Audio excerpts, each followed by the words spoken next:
Здравствуйте! Мы приветствуем всех зрителей в эфире программа «Здоровье». Сегодня мы узнаем, что общего между храпом и синдромом внезапной смерти, в каких ситуациях умный тонометр помогает спасти жизнь, разберем всю правду о вегетарианстве и узнаем, кого нельзя лишать мяса. Как всегда, нам будут помогать замечательные эксперты и гости программы. Оставайтесь с нами, будет интересно.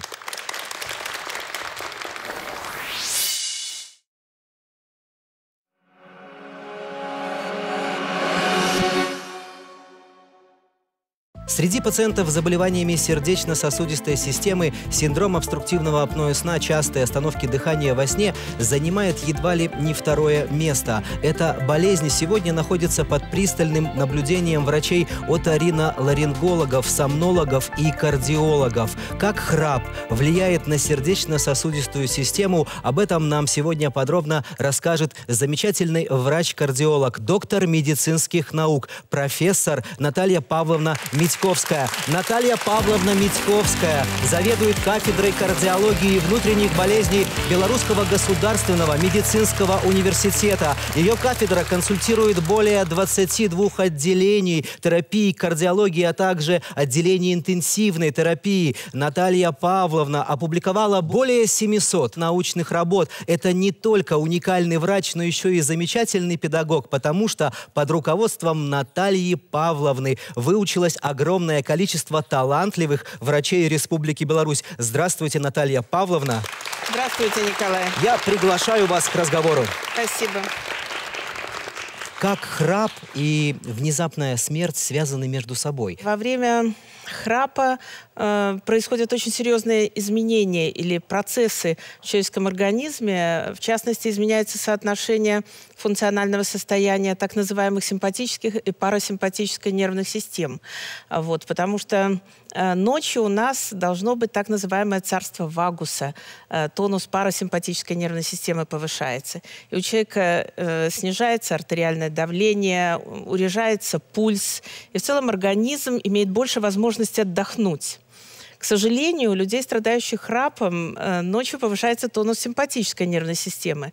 Это приводит к тому, что у них повышается артериальное давление, возникают аритмии сердца, склонность появляется к тахикардии в ночное время суток и особенно под утро. И как следствие этих всех процессов резко возрастает риск внезапной сердечной смерти, аритмий, инфаркта миокарда, инфаркта мозга. То есть в отношении сердечно-сосудистой патологии храп – это очень серьезный предиктор неблагоприятных кардиоваскулярных исходов. Те храпуны, с которых все смеются, на самом деле это глубоко больные люди, и они требуют немедленного обследования. Мне кажется, что любой грамотный, интеллигентный человек должен понимать, что храп – это абсолютно состояние, которое не контролируется конкретным человеком. И смеяться над этим, как минимум, жестоко.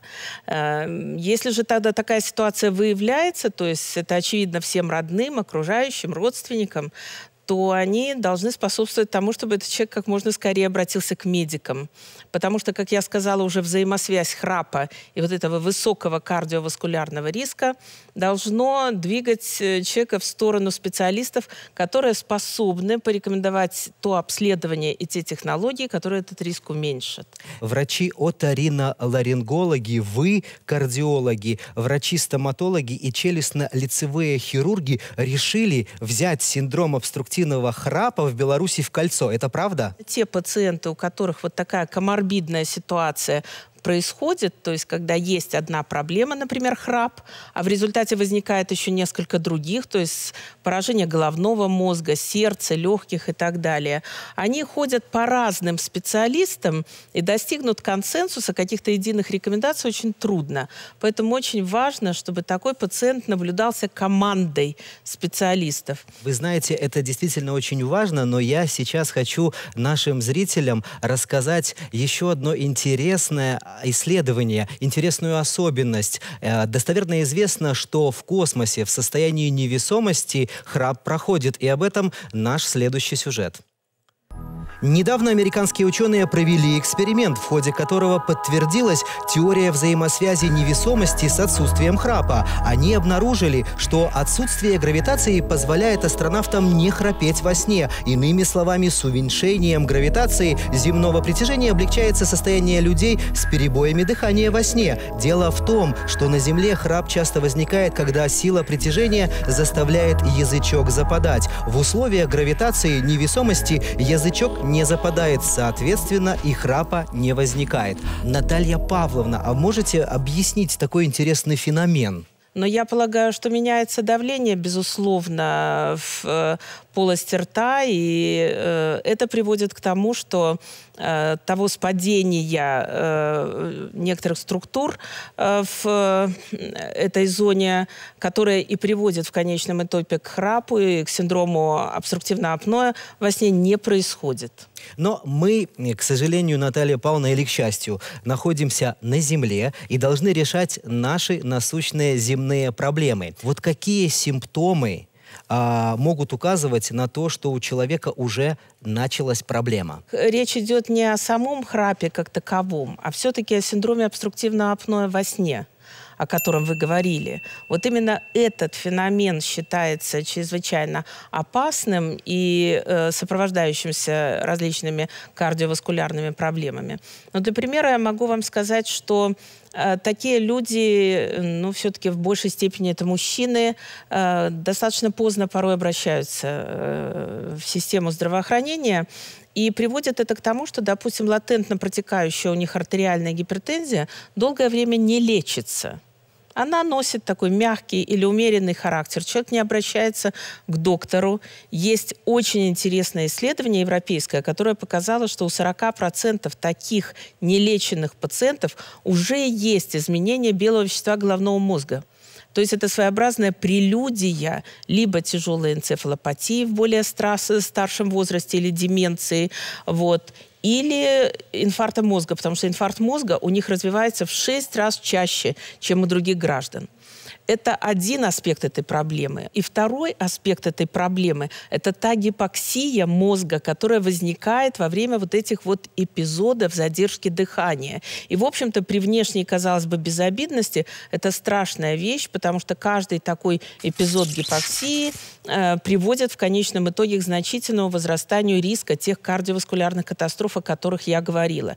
Либо человек постепенно действительно накапливает то состояние, которое через некоторое время или в зрелом, или уже в пожилом старческом возрасте приведет к тяжелым изменениям, таким как деменция. И это уже станет проблемой не только этого пациента, но и всей семьи. А сейчас мы с вами узнаем, как частые остановки дыхания во сне при синдроме обструктивного апноэ сна могут плохо сказываться на работе сердечно-сосудистой системы. Во время остановки дыхания стенки дыхательных путей спадаются, и доступ воздуха в легкие прекращается. Через какое-то время в крови резко уменьшается содержание кислорода и нарастает концентрация углекислого газа. Это стимулирует дыхательный центр, и происходит вдох. В это время человек, сам того не осознавая, на короткое время просыпается. У него уменьшается продолжительность фаз глубокого сна, которые необходимы для важнейших процессов восстановления и регуляции работы внутренних органов, а сердечно-сосудистая система страдает еще и от резкого дефицита кислорода. Плюс такие остановки дыхания приводят к спазму сосудов, нарушая кровообращение. Вследствие этого повышается артериальное давление, появляются ночные приступы стенокардии, происходит сбой сердечного ритма. И, Наталья Павловна, как вы сказали, это только верхушка айсберга. Человек, который эту ситуацию не контролирует, может столкнуться с таким страшным феноменом, как внезапная сердечная смерть. Потому что в конечном итоге в определенной ситуации может не наступить этот следующий вдох, или аритмия привести к более фатальному состоянию асистолии, которую мы представляем на мониторе телевизора. Иногда в фильмах возникает эта страшная прямая линия, или фибрилляция желудочков. Вот. То есть я достаточно часто своим молодым коллегам, студентам говорю, что чем больше занимаюсь неотложной кардиологией, тем больше люблю профилактику. То есть профилактика вот этих состояний, то есть своевременная коррекция синдрома обструктивного апноэ во сне – это прямой путь к здоровью и к долгой жизни. Как же можно минимизировать последствия у таких людей, у которых уже есть диагноз синдром обструктивного апноэ сна? Мы должны адекватно лечить у него артериальную гипертензию, ишемическую болезнь сердца, если они уже сформировались, аритмию, сердечную недостаточность. Что касается самого синдрома обструктивного апноэ во сне, то есть технология полисомнографии, которая позволяет, в общем-то, оценить этот феномен у конкретного пациента в полном объеме. Вот это исследование по назначению доктора, если он уже рекомендовал, надо провести обязательно. Вот. Но по его результатам уже будет приниматься решение о необходимости проведения СИПАП-терапии или коррекции медикаментозной терапии. И сейчас я предлагаю вам посмотреть, что же за такая интересная методика, которая очень часто позволяет поставить все точки над «и», если речь идет о синдроме обструктивного апноэ сна.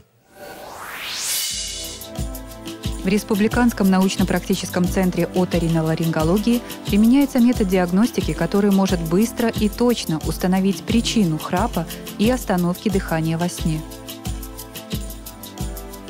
Для того, чтобы уточнить уровень обструкции при диагностике синдрома обструктивного апноэ во сне, выполняется процедура, которая называется слип-эндоскопия. С помощью гибкой оптики под фармакологической седацией осматриваются дыхательные пути.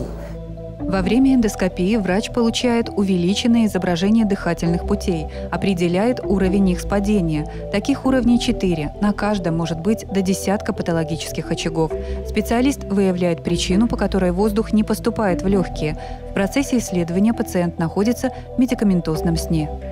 Фармакологическая седация – это неестественный сон, и мы пытаемся смоделировать глубину седации, которая будет соответствовать той глубине естественного сна, а у них у всех нарушена архитектония, структура сна нарушена, и эти пациенты очень часто не погружаются в глубокие фазы сна. Мы пытаемся смоделировать глубину необходимой седации для того, чтобы это сделать правильно, не спровоцировать излишне медикаментозное обструктивное апноэ сна, мы делаем это постепенно.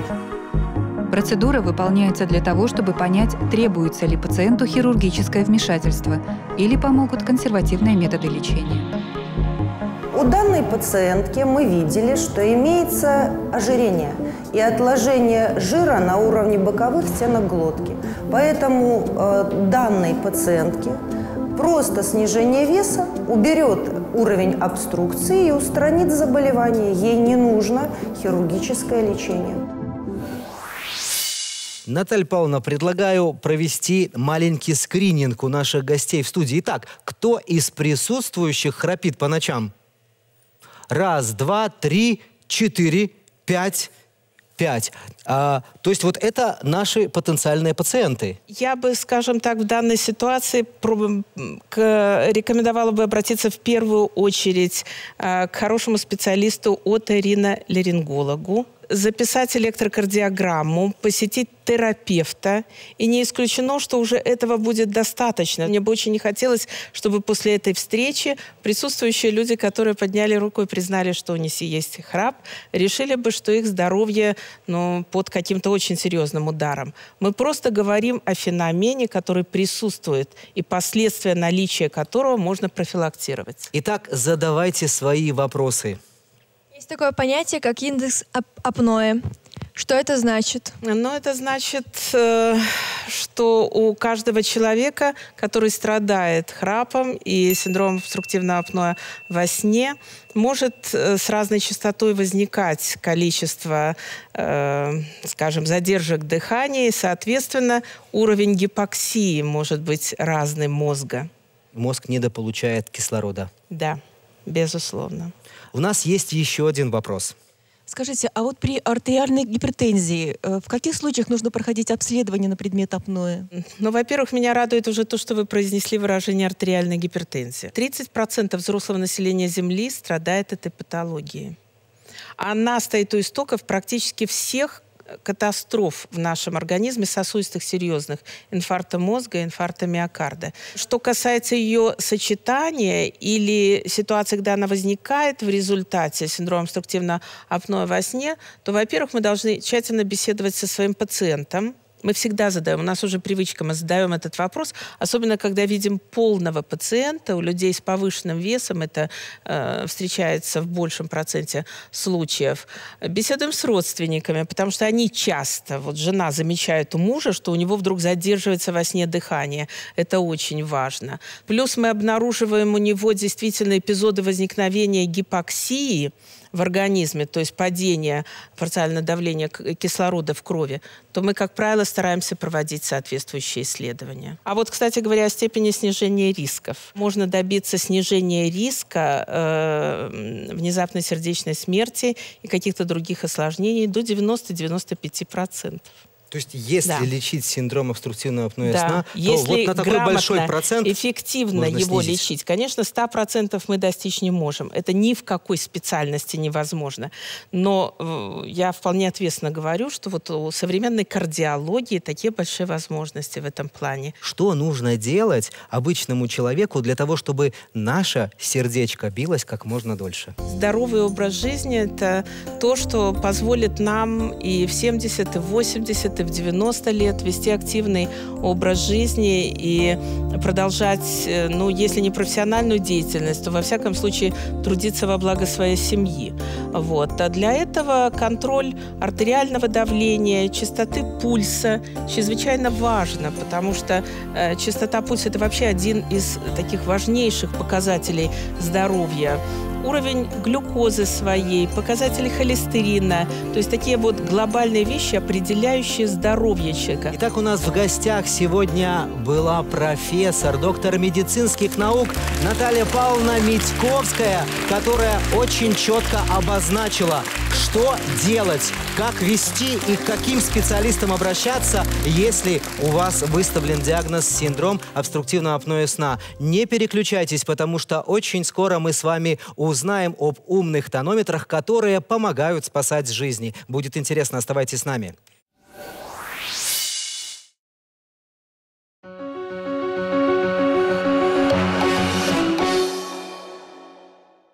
Каждая третья смерть в мире связана с сердечно-сосудистыми заболеваниями, а они напрямую с цифрами артериального давления. Если вам не 50 лет, значит, вы не должны знать свои цифры. Это великое заблуждение, потому что цифры нашего давления напрямую связаны с состоянием нашего здоровья. Даже если вы молоды и давление у вас как у космонавтов, вы все равно обязаны знать нормальные показатели артериального давления. Как правильно выбрать тонометр, какими приборами нужно измерять, какие цифры должны быть, об этом нам сегодня подробно расскажет эксперт, врач-терапевт Ольга Шабалтас. Здравствуйте! Сегодня очень много появилось приборов, которые позволяют измерять артериальное давление. Чем они друг от друга отличаются? Самое главное в приборах, которые измеряют артериальное давление, это точность. И, наверное, важно то, какие технологиями новыми, новейшими оснащены эти приборы. Поэтому чем они отличаются? Ну, наверное, точностью. Проводилось кардиологами интересное исследование, которое доказало линейную зависимость между цифрами артериального давления и длительностью жизни. Да, это прямая корреляция. И, к сожалению, те исследования, которые проводятся в мире, в том числе в нашей стране, показывают, что почти половина населения страдает повышенными цифрами давления. И самое, наверное, неблагоприятное – это то, что, к сожалению, около 60% мужчин и почти такие же цифры в женской популяции не привержены к постоянному приему гипотензивных препаратов. И как раз-таки регулярное измерение артериального давления, когда вы видите свои цифры, впечатляетесь и понимаете, что вам нужно вовремя принять таблетку, способствует тому, чтобы пациенты с артериальной гипертензией постоянно принимали препараты и, соответственно же, прожили долго. Но для того, чтобы узнать цифры своего давления, нужно научиться правильно измерять. И поскольку будущее – это удел молодых, если в студии молодежь, которая бы сейчас смело вышла и показала, как она будет измерять давление, а заодно мы проведем маленький скрининг, какое же здоровье сегодня у нашей молодежи. Итак, кто готов? Выходите. Аплодисменты. Здравствуйте. Здравствуйте. Как вас зовут? Алина. Вот что вы знаете об артериальном давлении?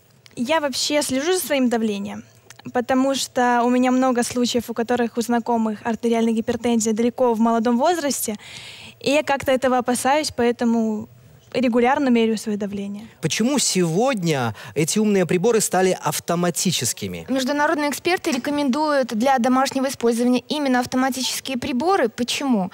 Дело в том, что обычный механический тонометр требует специальной сноровки для того, чтобы измерить правильное давление. Кроме того, с возрастом у всех нас снижается слух. Мы можем не услышать тоны или неправильно их интерпретировать. Снижается зрение. Тоже можем увидеть неправильно, как колеблется стрелка. Существует такое предупреждение, что механические тонометры точные, а автоматы нет.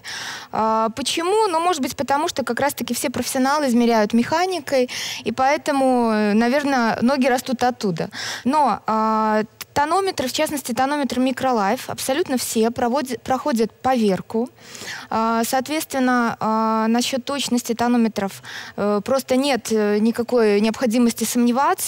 Кроме того, я могу сказать, что очень часто пациенты экспериментируют, когда измеряют одним тонометром, на второй руке автоматом, но на самом деле цифры могут отличаться. Почему? Потому что просто у нас на руках разные цифры давления могут быть. Пожалуйста, покажите, как вы измеряете давление. Самое главное, рука должна быть под углом 90 градусов. Вы должны сидеть ровненько, оперевшись на спинку. Ноги не надо скрещивать. Желательно перед измерением давления не пить кофе, чай, ну, естественно, не курить. Я думаю, Алина и так не курит. Манжетку одеваем. Одеваем на уровне сердца. На уровне сердца. Сколько миллиметров должно быть от локтевого сгиба или сантиметров до края манжетки? 3-4 сантиметра. Сосуды у нас проходят по передней поверхности плеча, поэтому необходимо, чтобы накачиваемая часть манжеты проходила именно, перекрывала сосуды. Манжетка одета, мы готовы к измерению. Алина, теперь вы должны нажать кнопку. Итак, Ольга, огласите цифры Алины. У Алины давление 125/73, а пульс, соответственно, нашей обстановке 100. То есть Алина волнуется. Волнуется, но в то же время цифры артериального давления у нее находятся в пределах нормы, возрастной допустимой нормы, плюс, конечно же, легкое волнение. А сейчас мы более подробно расскажем вам о цифрах, которые демонстрирует тонометр. Артериальное давление – это давление, которое оказывает кровь на стенки артерий. Оно неравномерно и колеблется в зависимости от фазы работы сердца. В систолу, когда сердце сокращается и выбрасывает в сосуды очередную порцию крови, давление увеличивается. А в диастолу, когда сердце расслабляется и наполняется кровью, давление в артериях уменьшается. Давление крови на стенки артерий в систолу называют верхним или систолическим, а в диастолу – нижним или диастолическим. Значение артериального давления принято записывать через дробь. Первым верхнее, вторым нижнее. Показатели артериального давления у большинства здоровых людей относительно постоянны. Я хотел бы спросить у наших зрителей в студии, как вы считаете, автоматические тонометры между собой чем-то отличаются или нет? Отличаются. Я слышала, есть тонометры, которые меряют давление при аритмии. Это действительно так. В современных тонометрах есть новейшие технологии. Их несколько. Та технология, про которую говорите вы, например, в тонометре Microlife, называется PAD. Смысл этой технологии заключается в том, что, несмотря на то, что у пациента, например, может быть аритмия, тонометр измерит давление точно. А что за такая технология АФИП? АФИП – это технология запатентованная, которая есть только у Микролайф. Смысл этой технологии – выявление мерцательной аритмии. Мерцательная аритмия – это очень грозное заболевание, один из факторов риска таких серьезных заболеваний, как инсульт и инфаркт. Я обращу ваше внимание и внимание гостей в студии на то, что ПАД-технология и АФИП-технология – это немножко разные технологии. То есть то, о чем спрашивала наша гостья, когда появляется визуализация аритмии, это называется ПАД-технология. И несмотря на наличие аритмии, измеряется давление правильно. АФИП-технология – это совершенно другая технология. Она определяет мерцательную аритмию пациента с точностью 98%. То есть этот метод сопоставим с электрокардиографией. И все международные эксперты рекомендуют пациентам старше 65 лет проводить активный скрининг, то есть поиск мерцательной аритмии. Потому что когда мы вовремя распознаем мерцательную аритмию и начинаем лечиться, тогда нету и осложнений в виде инсультов и инфарктов. Если вдруг пациент зафиксировал при помощи технологии АФИП мерцательную аритмию, у него есть 6-12 часов для того, чтобы, если я говорю о первом эпизоде, обратиться к врачу, потому что это драгоценные часы, когда еще вам возможно будет восстановить нормальный сердечный ритм. Итак, Алина, что вы для себя сегодня узнали нового? В первую очередь я поняла, что все-таки нужно пользоваться автоматическими тонометрами. Ну и еще раз я убедилась, что нужно следить за своим давлением. Что ж, Алина, огромное вам спасибо. Здорово, что вы не побоялись. Ольга, у нас в студии появились вопросы. При повышенном давлении всегда человек чувствует себя плохо? К сожалению, повышенное давление человек чувствует не всегда. Именно поэтому очень важно измерять давление дома регулярно. Если давление поднялось ненамного, это опасно или нет? Все зависит от того, насколько поднялось давление. И, в принципе, мы можем говорить о том, что в норме при стрессовых каких-то ситуациях у нас у всех может подняться давление. Мы живые люди и реагируем своими эмоциями, которые проявляются в повышенных цифрах. Но очень важно, чтобы цифры не превышали значение 140/90. И, кстати, такое понятие, как рабочее давление, уже давно от него отказались доктора. И, в принципе, я не рекомендую использовать и пациентам. Почему? Потому что привыкают люди, да, к давлению и 150, и 170, и считают его рабочим. Но рабочим может быть только то давление, при котором нормально работают наши органы. А нормально наши органы и системы функционируют при давлении не выше 140/90. Что ж, огромное спасибо вам, Ольга. Не переключайтесь, очень скоро мы с вами развеем мифы о вегетарианстве и узнаем, кому все-таки категорически запрещено отказываться от мяса. Оставайтесь с нами.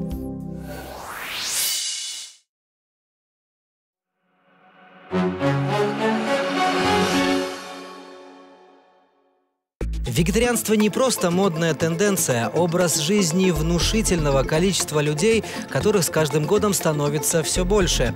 Вегетарианцы утверждают, что живут в мире особых ценностей, особого мировоззрения. Но что общего между особым мировоззрением и принципами здорового питания, об этом нам сегодня подробно расскажет наш замечательный эксперт, врач-диетолог, директор студии похудения Светлана Кашицкая. Встречаем!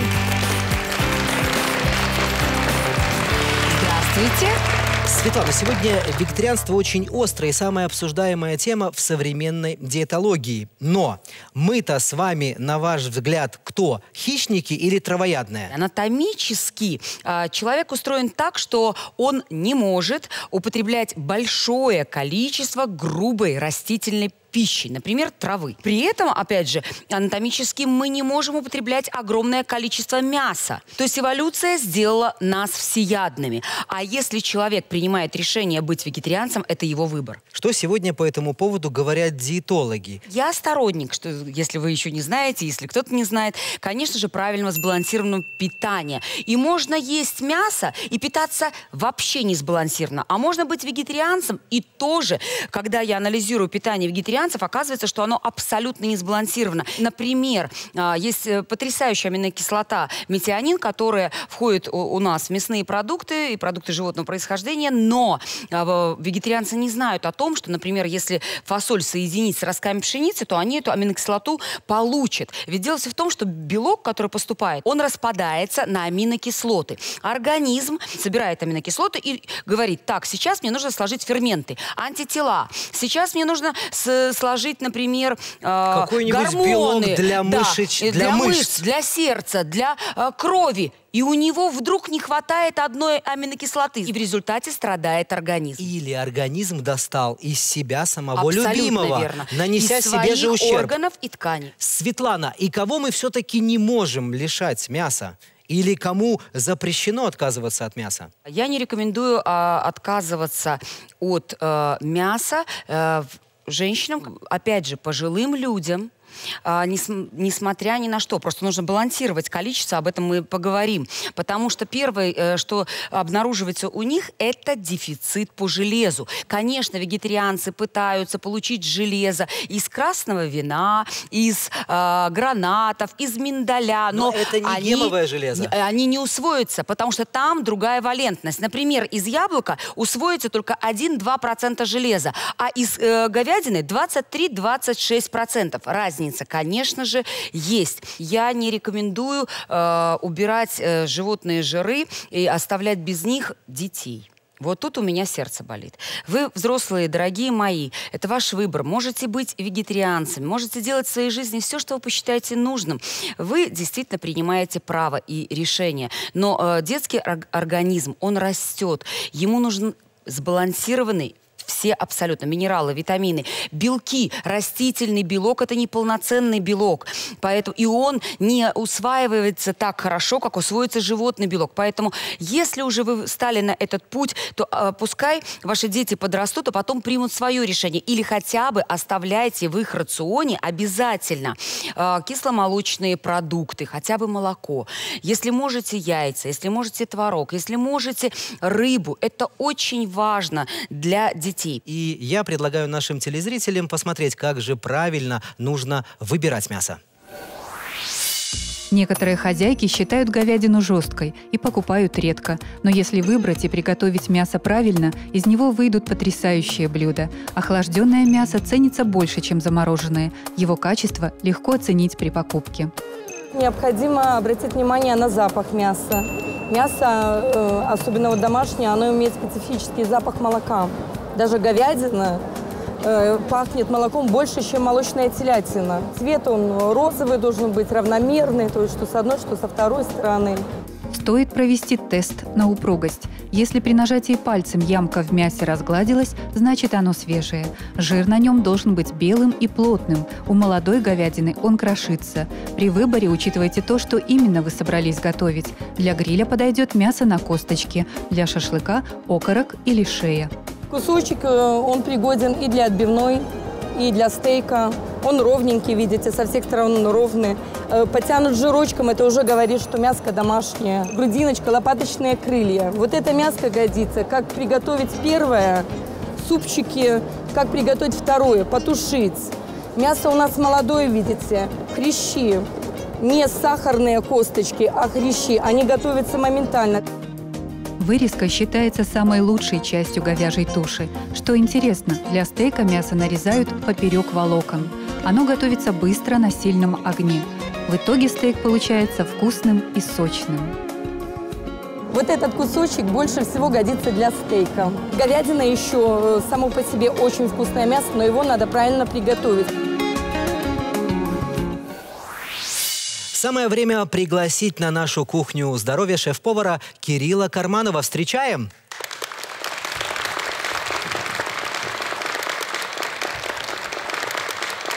Здравствуйте, Кирилл! Здравствуйте. Здравствуйте. Какое мясо вы принесли к нам в студию? Я принес вам говядину, тазобедренную часть, вырезку. Мы приготовим раундберн стейк. Это традиционный американский стейк. довольно жесткий, и будем его жарить на medium rare. При термической обработке у нас белки, которые находятся в мясе, они денатурируются, и мясо, и этот белок становится более качественным усваиваться нашим организмом. Но как только вы применяете чрезмерную термическую обработку, когда вы кладете и пережариваете мясо, когда образуется вот эта корочка, это корочка, которая... Это химические вещества, и это канцерогены, то происходит вторичная денатурация белка, и он, наоборот, хуже усваивается нашим организмом. Поэтому этого делать нельзя. Кирилл, а вот как вы, как шеф-повар, относитесь к вегетарианству? Отрицательно. В рационе каждого человека должно быть мясо, причем в достаточных количествах. Хочу сразу сказать, а что же такое достаточное количество? Потребно достаточное количество, что человек должен каждый день разнообразить свой рацион мясом. К примеру, понедельник говядина, вторник свинина. Но самое главное, нам достаточно в день 100 грамм. И, кстати, я слышу, здесь у нас стоит такой сильный аромат. Итак, Кирилл, расскажите, что вы делаете, что вы сделали? Я увидела, что на мясе что-то лежало. Да. Это что, маринад? Маринад, барбарис. А как вы замариновали? Расскажите нам про маринад. Соевый соус, оливковое масло, чеснок. Какую вы траву, кстати, добавили на стейк? Барбарис, розмарин и в конце веточка тимьяна. Смесь трав. Светлана, но очень важно, что мы подадим к мясу. Вот какие гарниры правильнее всего использовать, употребляя мясо? Всегда самый лучший гарнир для мяса – это овощной гарнир. Это могут быть салаты, это из листьев, из любых овощей. Это могут быть гриль, допустим, и перец, и баклажаны, цукини, все, что вы захотите. Нам нежелательно соединять крахмалистые овощи вместе с нашим мясом. Кирилл, а что вы сейчас бросили на сковородку помимо стейка? Это будет овощная подушка из перца и томатов. И чеснок вы положили, раздавили? Чеснок я раздавил только для того, чтобы он дал вкус маслу. Кирилл делает все, что вы порекомендовали. Почти овощи-гриль. Сколько в среднем занимает приготовление стейка? Хорошего стейка время приготовления занимает около 3 часов. Подождите, не пугайте людей. Я готовлю стейк, извините, от 5 до 7 минут. Вы начали отсчет от чего? Все дело в самом мясе, что для хорошего стейка ему нужно полежать и помариноваться. А вот, собственно, жарко? Сам стейк жарко занимает от 5 до 20 минут. Я поделюсь секретом, вот я вчера готовила стейки. Я взяла мяско. Мой маринад такой, очень простой. Берем розмарин, берем тимьян, оливковое масло, блендер, намазываем стейк, оставила это мяско, пришла вечером, построила всю семью, все сели за стол, называется 5-7 минут, стейки готовы, ужин готов. Я вижу, что уже последние приготовления перед выкладкой стейка закончены. Сверху вы чем посыпаете? Красный перец розе и орегано. Без соли? Без соли. Отлично, без соли. Солить вы будете перчить? Нет. Нет. Ваше блюдо готово. Почти. Я хочу добавить обжаренный барбарис, сверху которым придаст легкой пикантности. Лежал, мариновался, пропитался мясом. Давайте-ка попробуем этот стейк. Давайте пробуем этот стейк. Итак, мы ждем вашего решения. Как насколько это мне не сдвинуть эту красоту? Вкусен вот стейк, маленький кусочек. насколько он правильно прожарен. Во-первых, посмотрите, вот что такое medium rare. Он должен быть всегда вот такой. То есть ничего не вытекает, но внутри он красный. Это великолепно. Оно такое мягкое. Аплодисменты Кириллу! Светлана, огромное вам спасибо. Вы сегодня, мне кажется, очень подробно рассказали о пользе и вреде вегетарианства.